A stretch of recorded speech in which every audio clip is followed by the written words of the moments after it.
அதாவதுங்க ஒரு கூட்டணி எல்லாம் அமையும் போது ஒவ்வொருத்தரும் ஒரு கருத்துக்களை சொல்லுவாங்க. நாம 2026 பிப்ரவரியில மக்கள் கிட்ட தேர்தலுக்கு போகும்போது யாரெல்லாம் ஓரணியில் யாரை வீழ்த்த வேண்டும் என்பதெல்லாம் அப்பதான் முடிவு. இங்க பாருங்க, எல்லா மேடையிலயும் எல்லா தலைவரும் இருக்கணும் அப்படிங்கறது இல்ல. கூட்டணி ஸ்ட்ராங்கா இருக்கா, மக்களுக்கு எங்க மேல நம்பிக்கை இருக்கா, நீங்க எப்படியாவது அவர் வரல இவர் வரல ஐயோ கூட்டணி, அதெல்லாம் ஒண்ணு நடக்காதுங்க. இதுக்கு மேல தேசிய ஜனநாயக கூட்டணி ரொம்ப ஸ்ட்ராங்கா போகுது, கூட இன்னும் ஸ்ட்ராங்கான ஆளுங்க வர போறாங்க. அதனால ஒண்ணு நடக்க போறது. நீங்க ஸ்ட்ராங்கான ஆளு யாரெல்லாம் நினைக்கிறீங்களோ நீங்க வச்சுக்கோங்க.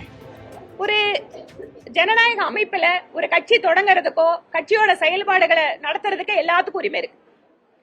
அந்த கட்சி நெருக்குதல்களை சந்திக்கின்ற பொழுதோ அல்லது அவர்களுடைய அந்த ஆம்பிட்டை தாண்டி வரக்கூடிய கிரைசிஸ மேனேஜ் பண்ணும்போது அந்த தலைவர்கள் தான் முடிவெடுக்கணும். அதனால இத நீங்க யார் நெருக்குறாங்க அப்படிங்கறத தாண்டி இப்படி ஒரு சூழல் தமிழ்நாட்டுல இருக்கு அப்படிங்கிற யதார்த்தத்தை நாம பார்க்கணும். நீங்க ஒரு கூட்டத்துல கொடுக்க வேண்டிய பாதுகாப்பு ஏற்பாடுகளை ஒரு அரசாங்கம் திட்டமிட்டு அந்த இடத்துல வேண்டோ ஏதோ ஒரு சந்தேகத்திற்கிடமான விஷயம் நடக்குதுன்னு சொன்னா அப்ப அவர் ஏதாவது ஒரு இடத்துல அந்த மக்களுக்கு நியாயம் பண்ணிதான் ஆகணும்.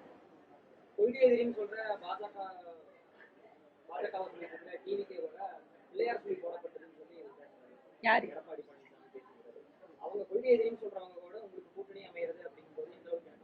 இந்த கூட்டணி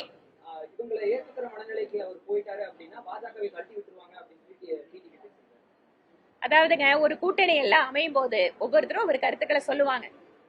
நாம 2026 பிப்ரவரியில மக்கள் கிட்ட தேர்தலுக்கு போகும்போது யாரெல்லாம் ஓரணியில் யாரை வீழ்த்த வேண்டும் என்பதெல்லாம் அப்பதான் முடிவு.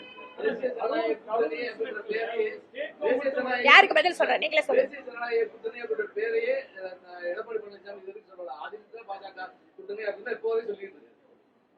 நேற்று நடந்த பாஜகவுடைய தலைவர் கிளம்புற அந்த சுற்றுப்பயணத்துக்கு கூட தேசிய ஜனநாயக கூட்டணியுடைய தலைவர் வரல. இதுல புரிஞ்சுக்கிறதுக்கு என்ன இருக்கு, வந்திருக்காங்கல்ல மேடைக்கு. ஏங்க நான் கரெக்ட், இது ஆல் டிபெண்ட்ஸ் அப்பான். அவரும் ஒரு பிரச்சார பயணத்துல இருக்காரு. அதனால இத பத்தி பேச வேண்டியது நாங்க, நீங்க எங்க ரொம்ப கவலைப்படுறீங்க. ஆனா மதுரையை சார்ந்தவர் எதிர்கட்சி துணைத் தலைவர் திரு உதயகுமார் செல்லூர், ஏங்க செல்லூர் ராஜு முன்னாள் அமைச்சருங்க, மக்களால் தேர்ந்தெடுக்கப்பட்ட ஒரு தடவை அவர் ஜெயிச்சவர் இல்ல, தொடர்ச்சியா ஜெயிச்சுட்டு வரக்கூடியவர். இருங்க, உதயகுமார், திரு உதயகுமார் யாரு? சட்டமன்ற எதிர்கட்சி துணைத் தலைவர். அவர் தொடங்கி வைக்கிறாருங்க. அப்ப நீங்க அண்டர்மைன் பண்றீங்க மத்த தலைவர்களை, அது தப்பு. கூட்டணி இங்க பாருங்க, எல்லா மேடையிலயும் எல்லா தலைவரும் இருக்கணும் அப்படிங்கறது இல்ல. கூட்டணி ஸ்ட்ராங்கா இருக்கா, மக்களுக்கு எங்க மேல நம்பிக்கை இருக்கா, நீங்க எப்படியாவது அவர் வரல இவர் வரல ஐயோ கூட்டணி, அதெல்லாம் ஒண்ணு நடக்காதுங்க.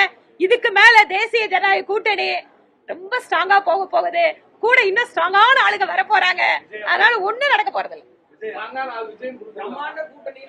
நீங்க ஸ்ட்ராங்கான ஆளு யாரெல்லாம் நினைக்கிறீங்களோ நீங்க வச்சுக்கோங்க. நாங்க வலையெல்லாம் வீசுறது இல்லைங்க.